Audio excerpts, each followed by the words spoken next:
What is up, Lark and Ciel fans? Lark 104 flown to Japan to catch a 2014 Kokuritsu live and flown back to the US to tell you guys about it on YouTube. This time, instead of going through every bit of details and each individual songs they played, I'm going to focus on the highlights of the two shows for me. So without further ado, are you ready?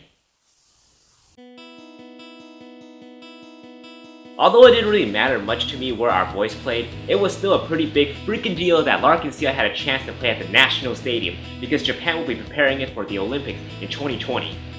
Since this was my third and fourth Lark and Ciel shows, I was really blown away by the stage setup. They had several big monitors, Lark and Ciel logos and flashing lights, 4 pillars of Lark flames, lights and pyros, laser beams, pew, pew, pew, pew, pew, pew, and screens all around the stage to go with their performances.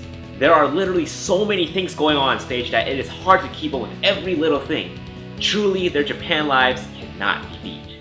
For example, when they play Winter Fall, not Snowdrop! Ah! Excuse me right there. I forgot this is the likes section, not the dislike section. Deal with you later. Anyway, like I was saying, when they play Winterfall, baby blue lights shine onto the stage and the bottom stage monitors have like a digital strip streaming down. Or when it was dark enough, they were projecting dolphins and whales on us when they were playing Mirai Sekai. Speaking of us, the audience, we were actually helping out with the show thanks to the LED lights. It was all controlled by the staff and hide for a brief moment. Each section at the stadium has coordinated lights, so they are programmed to work with the section that you're sitting in. If you were to remove one of the lights from one section and move it to another section, then congratulations, you probably screwed everything up. But yeah, do you see what I mean when it's hard to keep up with so many things happening on stage when your eyes are already fixed on 4 hot men? It was particularly hard to see every aspect of the show, especially when you're sitting in the front, which I happened to be pretty close on the first day. For the second day, I sat pretty far away, so it was nice to see how the whole stage was working. Definitely dig that they played Get Out from the Shell and New World on the first day. And more Butterfly songs this time around. Shade of Season, oh my god. And Blame, I heard that song wasn't played like almost over a decade ago. It was so old when they were playing it, I had to turn around and ask my friend, oh my god, I know this song, but what's the name of the song? Tell me now, what's the song? Oh, and the highlight of the show was the fact that they played a brand new song. More on that later though. To cap off both nights, Lark and Ciel ended things with a rainbow bang. And by that, I meant fireworks. Even the members had to take a gaze at it. The second night also had a flood of rainbow balloons released. So much work was put into these two shows, so paying $100 for each ticket was definitely worth it for me, and it made me glad that I flew out to see them on their home turf. What the fuck? I played in that Snowdrop? What the f?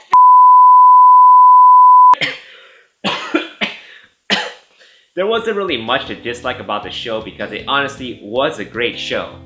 However, if I had to nitpick, it would be that the setlist was way too similar to the World Tour setlist. I find myself disappointed a few times during the first day because we were hearing songs like Winterfall, Chase, Kiss Kiss Kiss, Caress Venus again, and don't get me wrong, they are great songs. But I kind of went in expecting to hear more variety, you know what I mean? I understand they have to play songs like Honey, Ready Steady Go, Revelation, and Driver's High, but definitely some songs could have been replaced. Other than that, the only real thing I dislike was the cold. Holy cow, we stood out there for 4 to 5 hours in the cold. You can imagine how relieved we were each time the fires came out just for like 1 second each time. We were all thankful for Drink It Down and Driver's High because those were the 2 songs that had the most pyro effects. The warmth. Oh yeah, have I said anything about exiting the stadium with 80,000 people coming out at the same time? Well, imagine that. For the longest time, I couldn't really figure out the theme of the show until I talked to a few friends. During his MC, Hyde spoke about the Olympics, the future, and how different the world is going to be in the year 2020. So it would make a lot of sense that this show is themed to be all futuristic. The pre-opening movie for both days, and believe it or not, it was actually different for each day. Showed the band members get lasered in the first day, I believe, or dedigitized to the human forms the second day. Then from the bottom of the stage, the capsules that contained them slowly came up. Like I mentioned before, the LED bracelets were revolutionary. Maybe some of you might have seen it before, or seen something like that before, but I haven't, so I was pretty blown away by the technology and the coordination of everything. It's crazy! The part where several sections in the back lit up to spell Lark and Ciel, priceless! I believe I was the E and the on the second day. And Lark played songs sorta kinda related to the future, such as the New World, Mirai Sekai, NEXUS 4, and Metropolis. They also played songs kinda related to the Olympic, sort of, yeah, kinda did. So just bless, good luck my way, and ready, steady, go. I didn't want to believe it, but my friend Kat caught it! Lark and Ciel played a new song, which I definitely did not expect. Hyde briefly emceed that they'll be playing this new song for the next 2 nights, and if he asked if the fans were going to be happy with that, of course we would be happy with that! You're playing a new song, oh my god! Instead of displaying the members, the monitors displayed the lyrics instead, with all the torches on the stage lit up. When I first heard it on the first day, I was like, I'm not too sure about this song. I don't know about it.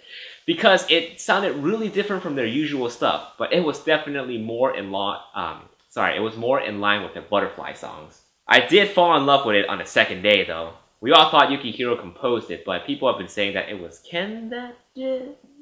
I'm not too sure. Anyways, also I didn't realize Tetsuya was playing the guitar for this song until the song was almost over. If you guys managed to hear the song somewhere, it's the ending guitar riffs that made me realize he was not playing the bass on stage. The song sounded sad. Some of my friends who understood Japanese told me it's about a person who cannot be with someone that they love. Definitely cannot wait for its release though. So these are just side notes, stuff that I still want to point out, but didn't really have enough information to make them into a separate category. Tetsuya, green hair, vegetable, that Photoshop picture circulating on Facebook, that got me cracking up so hard. Hyde messed up driver's high, and Yukihiro and his red hair on first day, so hot. Of course, since I couldn't understand Japanese, I couldn't really pick up much of what Hyde and Ken were saying during their MCs. I had a Japanese friend try to give me a summary of what they were saying, and when I asked for Ken's, she froze, she covered up her face, and she giggled so hard saying she cannot explain to me what Ken said because Ken's MC was just way too dirty, way too perverted, especially since she would have to find the right English words to translate to me. It's just funny because we're just sitting there eating sukiyaki. She's like, no, I can't do it, I can't tell you. To be honest, even though it was 4 hours of pure awesomeness, day 1 did feel long, especially when they have intermissions. I'm guessing since it was the first night, there were a lot of hiccups and technical difficulties, so it's totally understandable. Day 2 was definitely much better. Things were a lot smoother, and they play a lot of songs that I really enjoy personally, especially Metropolis and Shade of Sea. I'm really glad that Live View in Japan decided to broadcast the second day, because the second day was definitely much a better show. Last but not least, totally unrelated to the concert, but I was over in Akihabara browsing figures, don't judge me, and all of a sudden I hear Forbidden Lover. I followed the tune and it led me to an AKB48 store. I was so shocked when I walked in. I was like, I thought you guys sell Lark Goods. Why are you playing Lark Forbidden Lover when you're only selling girl idol stuff? I walked around, browsed around, laughed, felt so out of place and just left when the song was over. That was my trip in Akihabara. Well, isn't it about time they released that gosh darn World Tour 2012 documentary? Almost 2 years later. I really hope they put English subtitles because, you know, I want to understand what they're saying. But that's just me being a little too hopeful. Also, the same friend who couldn't explain to me what Ken's MC was, she said Everlasting will have a B-side written by Hyde. But don't quote me on it though, I'm a little bit fuzzy on the details with that because she also mentioned something about Vamps during that portion of the conversation. So it's either Lark will have a B-side written by Hyde or Vamps will have a B-side written by Hyde. Either way, there's gonna be a B-side written by Hyde in one of those two bands. DVD release of the show. Will you guys get it? I personally will not get it, at least not during the initial release. I already own the Madison Square Garden DVD and their first Kokuritsu DVD, and with this show having almost similar set lists to those two, I don't feel like I should buy it new. I'll buy it used in a few years just to see if I end up in any of the shots, though I'm pretty sure they will only release day 2, not day 1, and since I sit so far away during day 2, I don't think the camera caught me, or I'll literally do this. Whoa! Even though I didn't go through each tiny details, this was still a long video.